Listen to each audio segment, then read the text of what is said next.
ঘাস লতা পাতা তারা গরু ছাগলের মতো চিবাচ্ছে, চিবিয়ে চিবিয়ে ওই ঘাসের রস খেয়ে তারা বেঁচে আছে।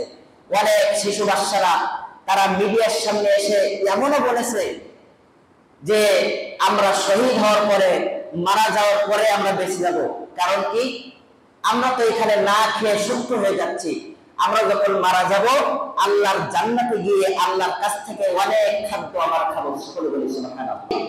এই ফিলিস্তিন, এই বাইতুল মুকাদ্দাস কোন সাধারণ মসজিদ না, এটা একটা অসাধারণ মসজিদ। এই মসজিদ আমরা মুসলমানরা যেমন অন্তর থেকে ভালোবাসি, এই পৃথিবীর যারা খ্রিস্টান আছে, এই খ্রিস্টানরাও এই মসজিদটাকে পবিত্র স্থান হিসেবে মনে করেন। আবার এই যে ইহুদি জাতি, যে ইহুদি হাইনা জাতি, তারা হিংস্র প্রাণের মতন, এমনকি তার চাইতে হিংস্র অবস্থায় মুসলমান শিশুদের উপরে অত্যাচার করছে, নারীদের উপর অত্যাচার করছে। এই ইহুদিরাও এই বাইতুল মুকাদ্দাসটাকে মনে করে পবিত্র স্থান। তাহলে এই মসজিদ কিন্তু সাধারণ মসজিদ না। এই ইয়াকুব আলাইহিস সালামের একটা নাম ছিল ইসরাইল, এই জন্য তার এই নাম অনুসারে তার পিছনের যত সন্তানরা আছে তাদেরকে বলা হয় বনি ইসরাইল, অর্থাৎ ইসরাইলের বংশধর। হযরত ইয়াকুব আলাইহিস সালামের কি বংশধর, তাদেরকে বলা হয় বনি। এই যে ইসরাইলের প্রধানমন্ত্রীর নাম জানেন না আপনারা? নেতানিয়াহু। কিন্তু এর আগের আরেকটা নাম কি বলেন তো? বনিয়ামিন নেতানিয়াহু। এর নাম কি?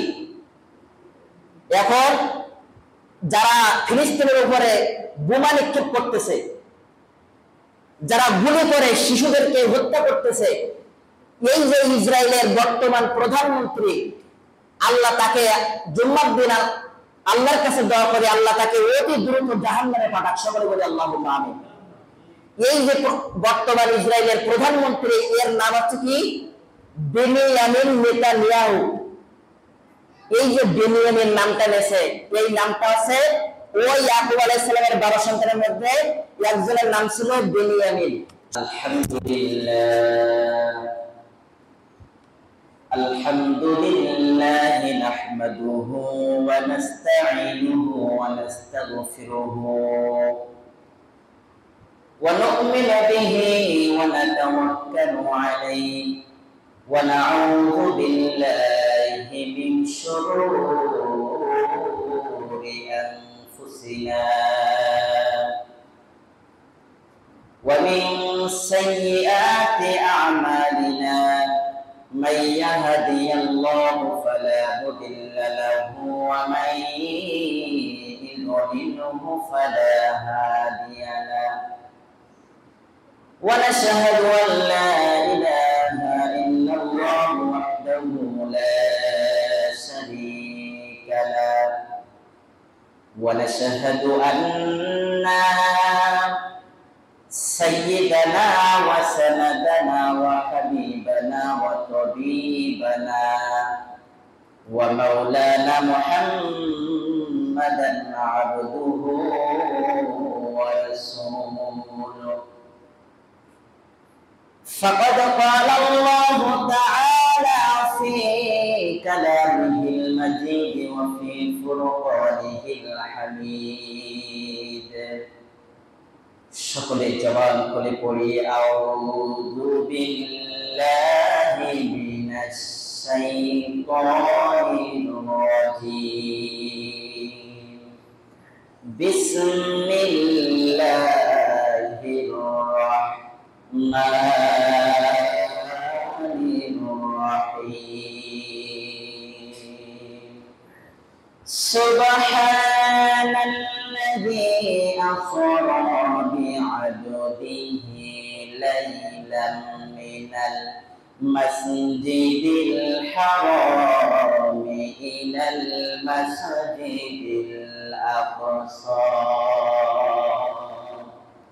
الآخر آية إن الله وملائكته يصلون على النبي يا أيها الذين آمنوا صلوا عليه وسلموا تسليما اللهم صل على سيدنا مولانا محمد وعلى آل سيدنا حبيبنا محمد আমার একটা স্বপ্ন পূরণ করো ও গো দয়াময় তোমার পথে চলতে গিয়ে মরণ যেন হয় আমি অটল যেন থাকতে পারি আল কোরআনের সাথে আমি ধৈর্য নিয়ে ডাকতে পারি দিন কায়েমের পথে আমি অটল যেন থাকতে পারি আল কোরআনের সাথে আমি ধৈর্য নিয়ে ডাকতে পারি দিন কায়েমের পথে আমার ধৈর্য দিও সাহস দিও ও দয়াময় তোমার পথে চলতে গিয়ে মরণ যেন হয় আমার তোমার পথে চলতে গিয়ে মরণ যেন হয় আলহামদুলিল্লাহি রাব্বিল আলামিন আজকে পবিত্র জুমার দিন যে সমস্ত মুসল্লিনের কেরাম দূর দূরান্ত থেকে আগত দাড়ি পাতা চুল পাতা বয়োবৃদ্ধ আমার সম্মানিত মুরব্বিন ইকরাম উপস্থিত আছেন কোরআন প্রেমিক দ্বীন প্রেমিক প্রাণপ্রিয় যুবক ভাইরা সকলকে অন্তরস্থল থেকে জানাই আসসালামু আলাইকুম ওয়া রাহমাতুল্লাহি ওয়া বারাকাতুহু আপনারা সকলে কেমন আছেন সর্ব অবস্থায় সুখে দুঃখে শুকরিয়া আদায় করতে হবে একমাত্র সে আল্লাহ যিনি আপনাকে আমাকে এমন একটি অবস্থানে এই প্রচন্ড তাপ দুনিয়াবি কৃষি কাজের মধ্যে ধান কাটা থেকে শুরু করে ফল উঠানো বিভিন্ন কাজকর্ম থেকে বিরত রেখে যে মহান রব্বুল আলামিন আপনাকে আমাকে জুমার আজান হওয়ার সঙ্গে সঙ্গে আল্লাহর ঘর মসজিদ পর্যন্ত আসার তৌফিক দান করেছেন আমরা চিৎকার করে বলছি আলহামদুলিল্লাহ অনেকে মনে করতে পারেন যে আমার একটা ভালো ঘর নাই আমি কেন আল্লাহর শুকরিয়া আদায় করব আমি এখন একটা ছাদের বাড়ি করতে পারলাম না অনেকের 2 তলা 5 তলা 10 তলা বাড়ির মালিক আমার ছোট্ট একটা ঘর রাসূল কারীম সাল্লাল্লাহু আলাইহি ওয়াসাল্লাম বলেছেন তোমরা নিজের অবস্থানের দিকে যখন তাকাবা তখন তোমার অবস্থানের চাইতে নিচের অবস্থানে যারা আছে তাদের দিকে তুমি তাকাবা দেখবা অন্তর থেকে আল্লাহর শুকরিয়া তোমার অন্তর থেকে ভেসে আসবে সুবহানাল্লাহ আজকে আমাদের হয়তো একটা ছোট্ট একটা বাড়ি আছে 2টা রুমের অ্যালবেস্টারের চাল নাড়ার চাল টালির চাল যাই একটা ছোট্ট একটা বাড়ি আছে কিন্তু আপনি আমি এখন যদি লক্ষ্য করি ফিলিস্তিনের ওই ভাইদের দিকে যাদের 10 তলা 5 তলা বিরাট বড় বড় বিল্ডিং ছিল কিন্তু মুহূর্তের মধ্যে বোমা নিক্ষেপ করে 10 তলা বিল্ডিং মাটির সাথে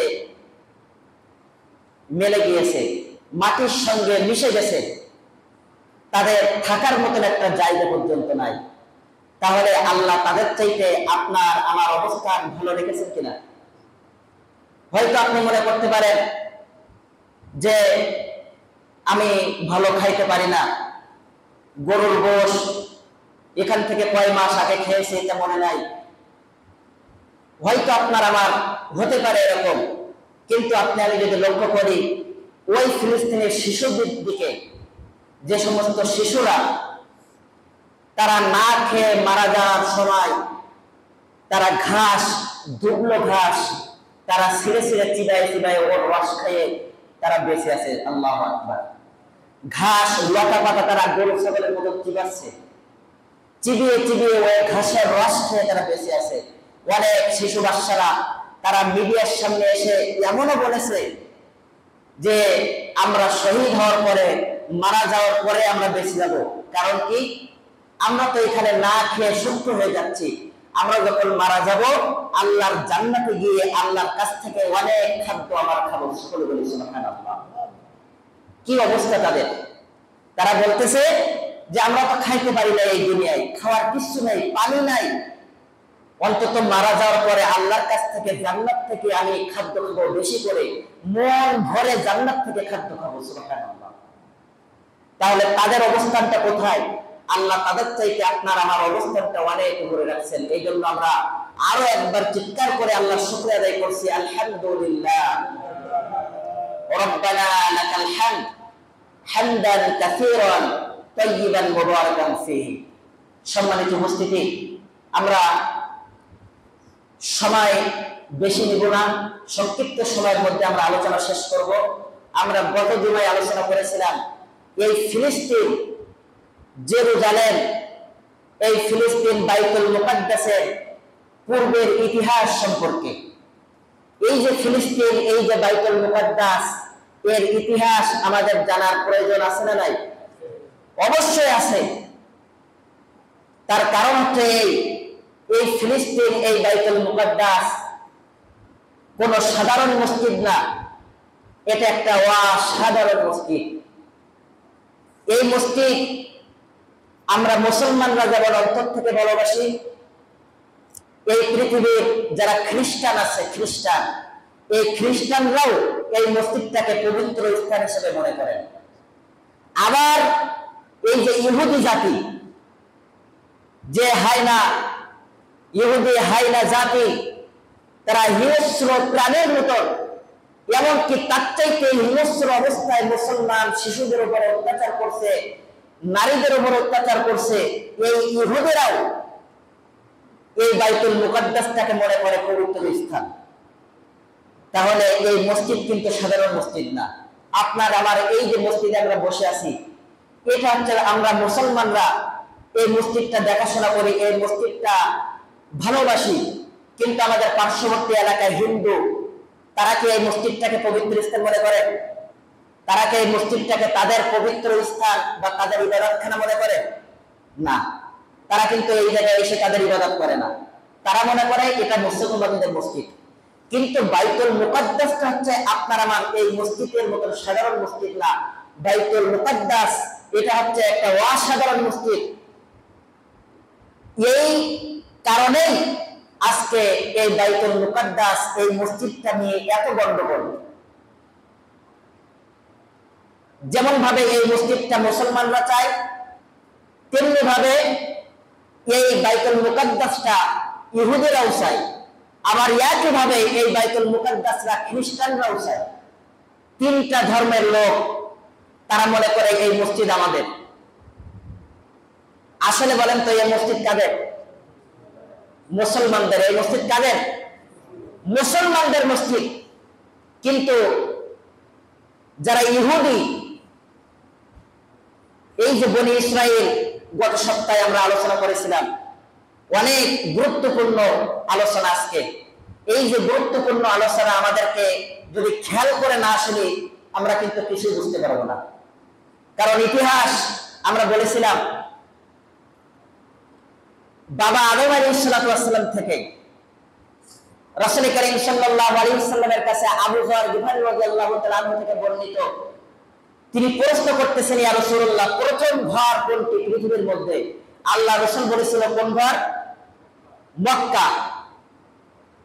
এই যে বাইতুল্লাহ, এটাই হচ্ছে পৃথিবীর সর্বপ্রথম ঘর। আর দ্বিতীয় ঘর কোনটা?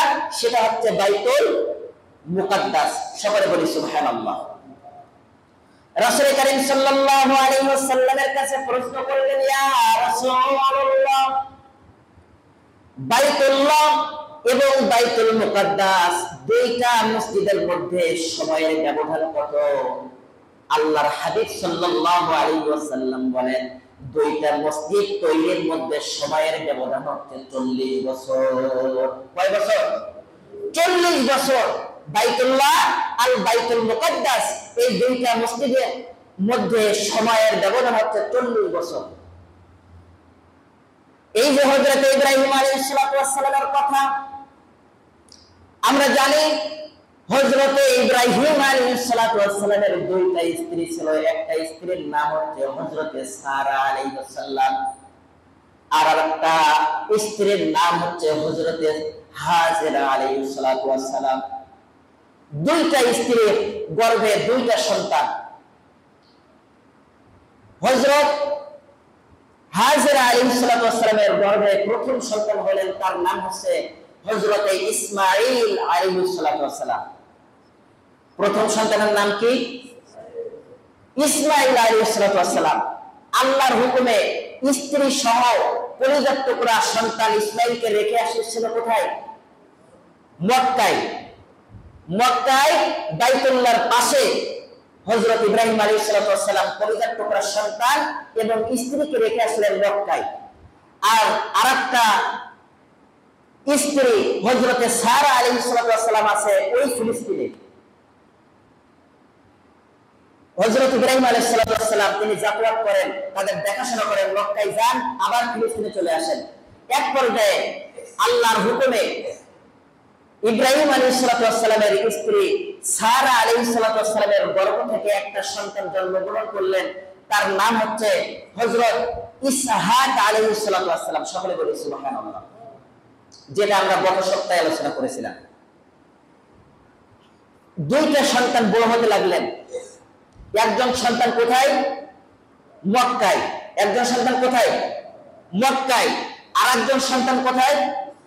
ফিলিস্তিন, বাইতুল মুকাদ্দাস। দুইটা সন্তান দুই জায়গায়।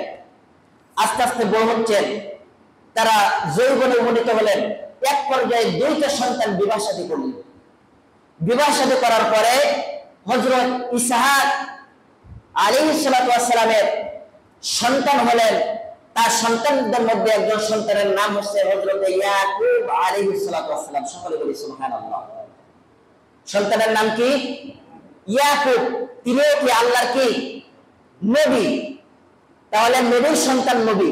এক পর্যায়ে নবীর সন্তান নবী হতে লাগলেন। ইয়াকুব আলাইহিস সালামের পিতার নাম হচ্ছে ইসহাক, আর ইয়াকুব আলাইহিস সালামের দাদার নাম হচ্ছে ইব্রাহিম আলাইহিস সালাম। দুইজন নবী। আপনারা ইতিহাস জানেন, হযরত ইয়াকুব আলাইহিস সালামের 12টা সন্তান ছিল। কয়টা সন্তান বলেন তো? কয়টা সন্তান? 12টা সন্তান ছিল ইয়াকুব আলাইহিস সালামের। এই ইয়াকুব আলাইহিস সালামের আরেকটা উপনাম ছিল, সেই নামটা হচ্ছে হযরত ইয়াকুব আলাইহিস সালামের আরেকটা নাম ছিল, সেটা হচ্ছে ইসরাঈল। বলেন তো কি? ইসরাঈল। এই যে ইসরাঈল, এই বনি ইসরাঈল বলি না আমরা, বনি ইসরাঈল। এই ইয়াকুব আলাইহিস সালামের একটা নাম ছিল ইসরাঈল। এই জন্য তার এই নাম অনুসারে তার পিছনের যত সন্তানরা আছে তাদেরকে বলা হয় বনি ইসরাঈল, অর্থাৎ ইসরাঈলের বংশধর।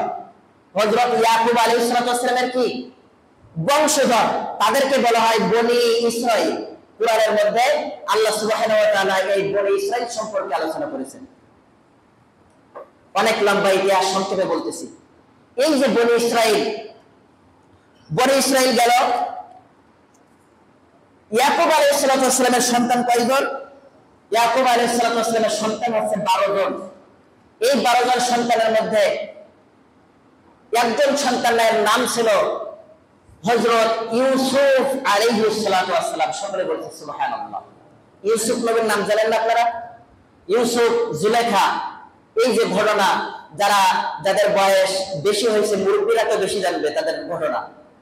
আগেরকার এক সময় দেখা যেত যে ওয়াজ মাহফিলে বিভিন্ন জায়গায় এই ইউসুফ জুলেখার ঘটনা বেশি বলতো, কারণ এই ঘটনার মধ্যে একটা ইন্টারেস্ট, একটা মজা লাগে শুনতে। তো এই যে ইউসুফ আলাইহিস সালাম, তিনি হচ্ছে 12 সন্তানের মধ্যে একজন সন্তান। এই 12 জন সন্তানের মধ্যে আরেকজন সন্তানের নাম হচ্ছে বেনিয়ামিন। একজনের সন্তানের নাম কি? বেনিয়ামিন।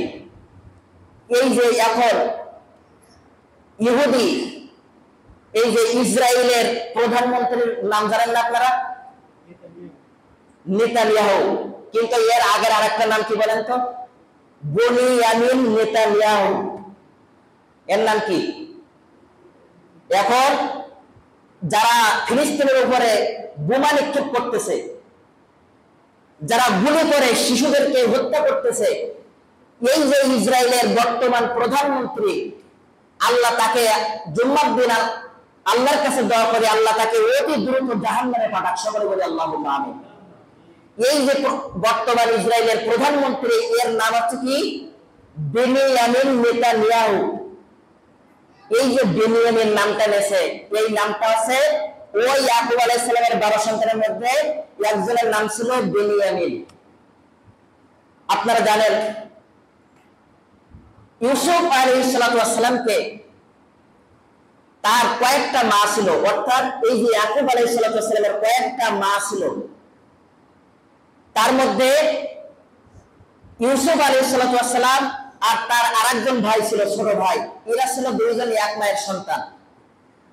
এই যে দুই ভাইয়ের উপরে যেহেতু ইয়াকুব আলাইহিস সালাম ইউসুফ আলাইহিস সালামের মধ্যে কিছু নবীর ভবিষ্যতে নবী হওয়ার কিছু চিহ্ন দেখতে পেয়েছিল, এই জন্য সবসময় ইউসুফ আলাইহিস সালামকে তার পিতা নিজের কাছে রাখত। কি করত? সবসময় নিজের কাছে নিয়ে ছাগল চড়াতে যেত, যখন উট চড়াতে যাইতো যখন, তখন নিজের সন্তানকে সবসময় নিজে সঙ্গে সঙ্গে রাখতেন, যেন ইউসুফের উপরে কোনো আঘাত না আসে, যেহেতু ভবিষ্যতে নবী হওয়ার চান্স আছে। সকলে বলি সুবহানাল্লাহ। কারণ নবীরা তো জানে যে ভবিষ্যতে কে নবী হইতে পারে, ঠিক কিনা বলেন? বাপ নবী, সন্তানও নবী। যেমন একজন নবী আরেকজন নবীর নাম, নবীর ঘটনা জানেন। যেমন আপনারা জানেন আমাদের নবী বিশ্ব নবী সাল্লাল্লাহু আলাইহি ওয়াসাল্লাম যখন ওই তায়েফ থেকে যখন তিনি রক্তাক্ত অবস্থায় দ্বীন প্রচার করতে গিয়েছিলেন, তায়েফের শিশুরা, তায়েফের যুবকরা আমার প্রাণ প্রিয় রাসূলের উপরে পাথর নিক্ষেপ করেছিল, একাধারে ঝড়ের মতন পাথর নিক্ষেপ করেছিল আমার রাসূলের উপরে, মাথায়, বুকে, পিঠে। সকলে বলি নাউজুবিল্লাহ। রক্তাক্ত নবী আমার, তার সঙ্গে ছিল তার গোলাম হযরতে যায়েদ রাদিয়াল্লাহু তাআলা আনহু। হযরত যায়েদ রাদিয়াল্লাহু তাআলা আনহু রাসূলের সামনে গিয়ে বুকটা উজাড় করে দিলেন, দিয়ে বললেন, হে তায়েফের শিশুরা, হে তায়েফের যুবকেরা, তোমরা কার উপরে পাথর নিক্ষেপ করতেছো? তোমরা জানো না, তোমরা চেনো না, সে সাধারণ কোনো মানুষ না, তিনি হচ্ছে আল্লাহর পয়গম্বর। তোমরা তাকে পাথর নিক্ষেপ করো না। হযরত যায়েদ রাদিয়াল্লাহু তাআলা আনহু রাসূলের সামনে দেয়াল হয়ে দাঁড়ালেন এবং বললেন, প্রয়োজনে আমার উপরে পাথর নিক্ষেপ করে আমাকে হত্যা করো, তারপর রাসূলের উপরে পাথর নিক্ষেপ করো না। সকলে বলে আল্লাহু আকবার। আরো জোরে বলে আল্লাহু আকবার। হযরত যায়েদ বললেন, প্রয়োজনে আমার উপরে পাথর নিক্ষেপ করতে করতে আমাকে শহীদ করে দাও, কিন্তু আমার রাসূল, আমার প্রিয় রাসূলকে তোমরা মেরো না। রক্তাক্ত নবী সাল্লাল্লাহু আলাইহি ওয়াসাল্লাম রক্তাক্ত অবস্থায় যখন একটা আঙুর বাগানের পাশ দিয়ে যাচ্ছিলেন, তারা ক্লান্ত অবস্থায় পাহাড়ের একটা জায়গায় বসে আছে, একটু বিশ্রাম নিচ্ছেন। আঙুর বাগানের কয়েকজন যুবক, 2-3 যুবক এসে বললেন যে আপনি তো খুব ক্লান্ত। তারা কি করলো? আঙুর থেকে কিছু পাকা আঙুর হাত দিয়ে চিবিয়ে একটা পাত্রের মধ্যে তার রস, আঙ্গুরের রস, প্রায় 1 পেয়ালা মতো আঙ্গুরের রস নিয়ে রাসূলের কাছে নিয়ে গেলেন যে আপনি ক্লান্ত, রক্তাক্ত অবস্থায় আপনি একটু আঙ্গুরের রস খান, তাহলে আপনি একটু ক্লান্ত, আপনি একটু শান্ত হবেন। সকলে বলি আল্লাহু আকবার। তারা কিন্তু মুসলমান ছিল না তখনো পর্যন্ত, কিন্তু তারা রাসূলকে রক্তাক্ত অবস্থায় দেখে আঙ্গুরের রস যখন রাসূলকে দিলেন, আল্লাহ রাসূল সাল্লাল্লাহু আলাইহি ওয়াসাল্লাম আঙ্গুরের রসটুকু তিনি খেলেন। খাওয়ার পরে রাসূল সাল্লাল্লাহু আলাইহি ওয়াসাল্লাম যখন তাদেরকে জিজ্ঞাসা করছেন আপনাদের বাড়ি কোথায়, যখন তাদের বাড়ির নাম বললেন, তখন আল্লাহর হাবিব সাল্লাল্লাহু আলাইহি ওয়াসাল্লাম বললেন, ওই জায়গায় তো মুসা ইউনূস আলাইহিস সালামের বাড়ি, আমাদের ভাই আল্লাহর নবী ইউনূসের বাড়ি তো এই জায়গায়।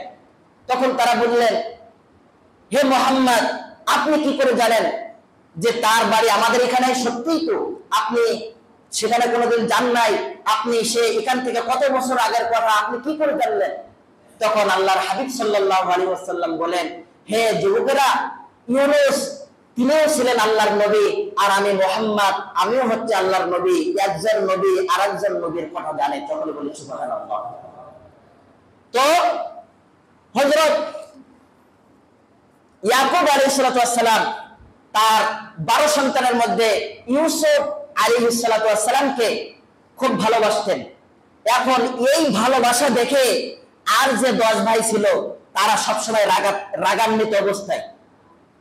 আমাদের সমাজে এরকম দেখা যায় না অনেক সময়, কোন সন্তানকে যদি বাপ মা একটু ভালো চোখে দেখে, একটু অসুস্থ আছে তাকে একটু ভালো যত্ন করে, অন্যান্য সন্তানেরা অনেক সময় দেখা যায় যে পিতা মাতার উপর রাগান্বিত হয় যে আমার চাইতে তাকে বেশি দেখতেছে, এরকম হয় না?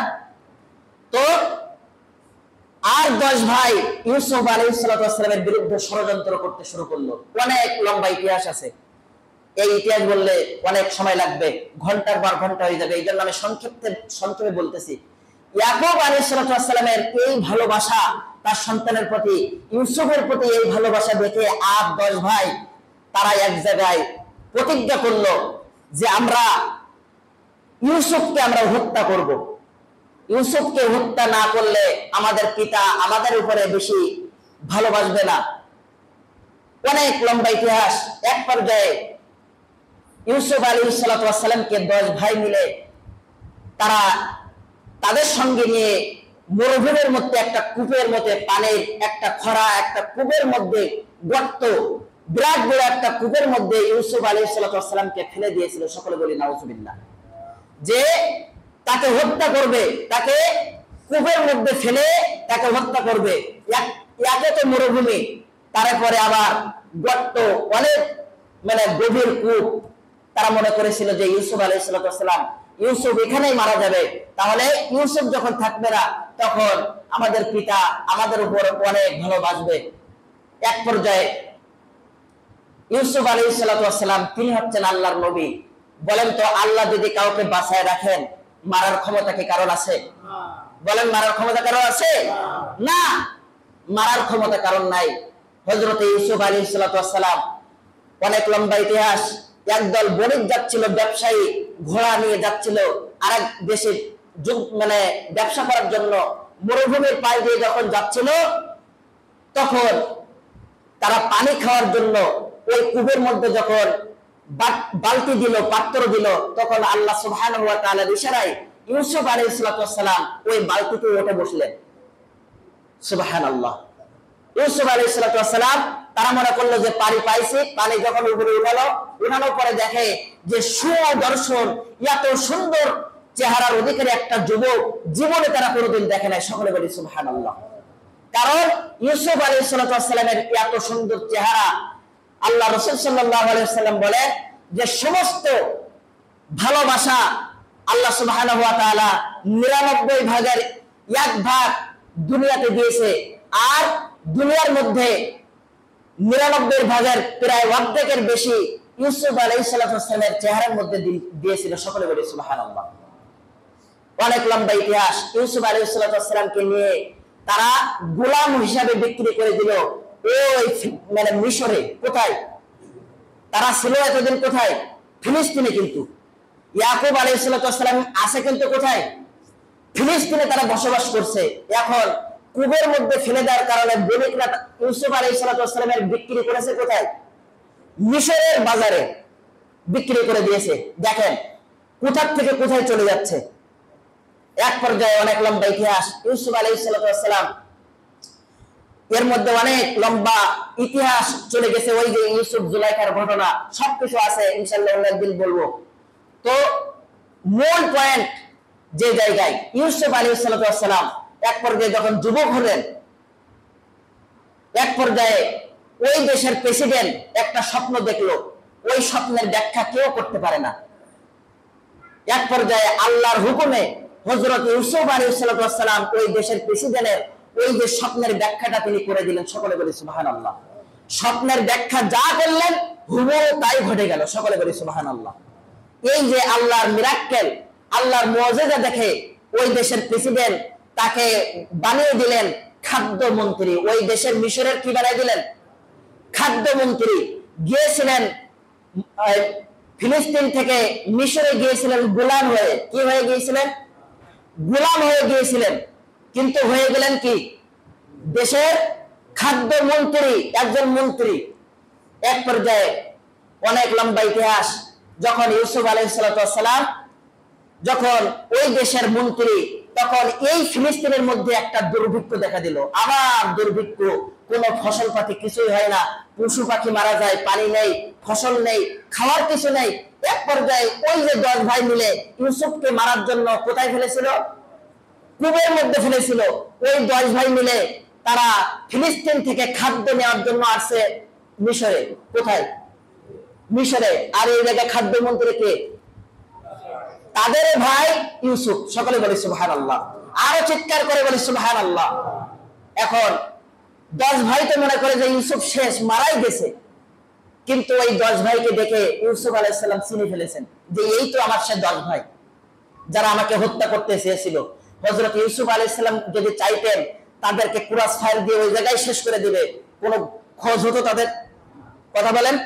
দেশের মন্ত্রী যদি বলতেন তাদেরকে ক্রস ফায়ার দিয়ে যে কোনো ভাবে তাদেরকে হত্যা করবে, কোনো মামলা হামলা কিছুই হতো না। কিন্তু ইউসুফ আলাইহিস সালাম দেখলেন তাদেরকে, তাদের সামনে তার নিজের পরিচয় দিলেন না। প্রথম বললেন যে আপনাদের বাড়ি কোথায়? ওই ফিলিস্তিনে। আপনারা কয় ভাই? যে 12 ভাই। তো 12 ভাইয়ের মধ্যে আরেক ভাই কই?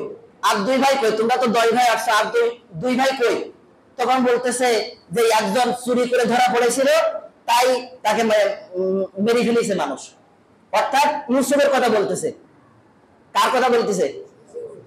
ইউসুফ আলাইহিস সালামের সামনে এসে 10 ভাই কি বলতেছে? যে এক ভাই, তার নাম ছিল ইউসুফ, চুরি করে ধরা পড়েছিল, তাই তাকে মেরে ফেলেছে মানুষ, গণধোলাই দিয়ে তাকে হত্যা করেছে। ও ভাই মারা গেছে, আর এক ভাই আছে, সে আছে আমার আব্বার সঙ্গে আছে। তো তোমাদের পিতার নাম কি? আমাদের পিতার নাম হচ্ছে ইয়াকুব। তোমার পিতা এখন কেমন আছে? তখন বলতেছে আমাদের ভাই ইউসুফ আলাইহিস সালামের শোকে কান্না করতে করতে, এত বেশি কান্না করতেছে, কান্না করতে করতে আমাদের পিতা ইয়াকুব তিনি অন্ধ হয়ে গেছে। চিৎকার করে বলে আল্লাহু আকবার। আমাদের ভাই, যে ভাইকে মেরে ফেলেছে, ওই ভাইয়ের জন্য কান্নাকাটি করতে করতে আমাদের পিতা অন্ধ হয়ে গেছে, আমাদের পিতা এখন চোখে দেখতে পায় না। আল্লাহু আকবার। ইউসুফ আলাইহিস সালাম বললেন যে যাও, খাদ্যদ্রব্য কিছু দিলেন এবং বললেন যে এবার তোমার পিতা ইয়াকুবকে নিয়ে তোমাদের আরো যে ভাইরা আছে সবাই নিয়ে তোমরা ফিলিস্তিনে চলে আসবা। অনেক লম্বা ইতিহাস আমি সংক্ষেপে বললাম। ইউসুফ আলাইহিস সালাম যখন তাদের সামনে পরিচয় দিলেন তখন তারা তো অবাক। তারা নিজেকে নিজে হত্যা করতে প্রস্তুত হয়ে গেলেন, আত্মহত্যা করার জন্য চেষ্টা করলেন যে কি করেছি আমরা। তারা নিজের ভুল বুঝতে পেরেছে যে আমরা যে ভাইকে হত্যা করতে চেয়েছিলাম সে ভাইকে এখন মিশরের খাদ্যমন্ত্রী। সুবহানাল্লাহ। অনেক লম্বা ইতিহাস।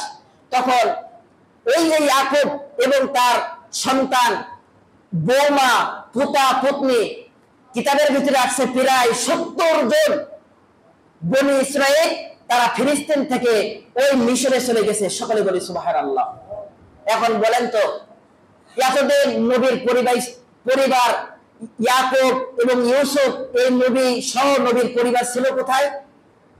ফিলিস্তিনে, বাইতুল মুকাদ্দাস, যেখানে এখন বোমা বাস্টিং করা আছে, যেখানে বাইতুল মুকাদ্দাস, যে মসজিদটা নিয়ে আজকে এত গন্ডগোল, ওই বাইতুল মুকাদ্দাসেই ছিল এই ইয়াকুব এবং ইউসুফ নবীর পরিবার সবাই। কিন্তু আল্লাহর হুকুমে তারা চলে গেছে কোথায়? এখন ফিলিস্তিন থেকে চলে গেছে মিশরে। এক পর্যায়ে অনেক লম্বা ইতিহাস। এখন আলহামদুলিল্লাহ বনি ইসরাইল খুব ভালো আছে, কারণ তাদের ভাই এখন কি দেশের মন্ত্রী। এখন বনি ইসরাইল খুব খাওয়া দাওয়া সবকিছু ভালো আছে। কিন্তু এক পর্যায়ে ইউসুফ আলাইহিস সালাম যখন মৃত্যুবরণ করলেন, মৃত্যুবরণ করারও প্রায় 1 থেকে 150 বছর বনি ইসরাইল খুব ভালো অবস্থায় ছিল। কারণ এতদিন তাদের ভাই ছিল দেশের মন্ত্রী, তাদের একটা ভালো অবস্থান ছিল। কিন্তু প্রায় 150 বছর যাওয়ার পরে ওই দেশের ক্ষমতার পালাবদল হতে হতে এক পর্যায়ে ইতিহাসের মধ্যে যার নাম আমরা শুনে থাকি, জালিম বাদশা ফেরাউন। ফেরাউনের নাম জানেন তো আপনারা? এই যে ফেরাউন, ইউসুফ আলাইহিস সালামের মৃত্যুর প্রায় 150 থেকে 200 বছর পরে এই ফেরাউনের আবির্ভাব ঘটেছে, জালিম বাদশা ফেরাউন। এখন ফেরাউন যখন দেশের প্রেসিডেন্ট, তখন বনী ইসরাইলদের প্রতি অত্যাচার শুরু হয়ে গেছে। কি শুরু হয়ে গেছে? অত্যাচার শুরু হয়ে গেছে। যেমন দেখেন না, যখন দেশের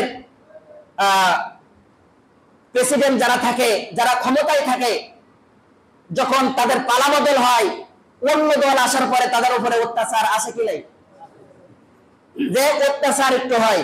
তো ফেরাউন দেখলো যে তোদের ভাই ছিল ইউসুফ, তখন তাদেরকে বিনা দোষে বিনা অপরাধে তাদেরকে মারা শুরু করলো। অনেক লম্বা ইতিহাস। যখন তাদের মারতে মারতে এক পর্যায়ে ইউসুফ আলাইহিস সালামের মৃত্যুর পরে, ফেরাউনের আবির্ভাব হওয়ার পরে আল্লাহ সুবহানাহু ওয়া তাআলা ওই দেশের মধ্যে আল্লাহ সুবহানাহু ওয়া তাআলা জন্মগ্রহণ করিয়ে দিলেন হযরত মূসা আলাইহিস সালামের। সকলে বলি সুবহানাল্লাহ। মূসা আর ফেরাউনের ঘটনা এবার শুরু। অনেক লম্বা ইতিহাস। মূসা আলাইহিস সালাম যখন যৌবন বয়স, তখন জালিম বাদশার দলের একজন লোক, দেখেন না, যখন জালিম বাদশা যে দেশে থাকে তার কিছু গুন্ডা বাহিনী থাকে কিনা? এই যে গুন্ডা বাহিনী দেখবেন বিনা অপরাধে মানুষকে মারে, হাত পা ভাঙে, বিভিন্ন রকম করে। তো ফেরাউনের দলের লিডার, ফেরাউনের দলের এই যুবকরাও ছিল এরকম। এক পর্যায়ে একটা বাজারের মধ্যে একটা নিরপরাধ যুবককে এই ফেরাউনের দলের একজন লিডার তাকে মারতেছিল। এক পর্যায়ে মূসা আলাইহিস সালাম তাদেরকে ছাড়াই দিচ্ছেন যে মারামারি করার দরকার নেই। তখন সে তো ক্ষমতায়, ফেরাউনের দলের লোক, সে বলতেছে তুই আবার কে? এরকম বলে না যে আমার নেতা এখন পাওয়ারে, আমি যাকে ইচ্ছা মারবো, যাকে ইচ্ছা ছাড়বো, তুই ছাড়ানোর কে? মূসা আলাইহিস সালামের যখন এই কথা বলছে, বলেন তো মূসা আলাইহিস সালামের রাগ কম ছিল না বেশি ছিল? মূসা আলাইহিস সালাম কিন্তু রাগান্বিত নবী, খুব রাগ মূসা আলাইহিস সালামের। হকের পক্ষে তিনি সবসময় রাগান্বিত ছিল। এক পর্যায়ে যখন তাকে এই কথা বলছে, রাগান্বিত অবস্থায় মূসা আলাইহিস সালাম বলতেছে যে আমি আসলাম ছাড়াতে, আর তাকে বিনা অপরাধে মারতেছে, আর আবার আমাকে ধমকাচ্ছে। মূসা আলাইহিস সালাম দেশে এক চড়ে মারা গেছে। এক চড়ে ফেরাউনের দলের লিডার এক চড়ে শেষ। তখন দেশের মধ্যে একটা প্রচার হয়ে গেছে যে মূসা একটা মানুষকে মেরে ফেলেছে, এক চড়ে মেরে ফেলছে। তখন ফেরাউন পর্যন্ত চলে গেছে। তখন মূসাকে ধরার জন্য সিরোনি অভিযান চলা শুরু করেছে। কি করতেছে? সিরোনি অভিযান, যে মূসা কোথায়, মূসাকে ধরে শুনেতে চড়ানো হবে, ফাঁসি দেওয়া হবে। তখন আল্লাহর হুকুমে মূসা আলাইহিস সালাম মিশর থেকে হিজরত করে আরেক দেশে চলে গেলেন। সকলে বলি সুবহানাল্লাহ।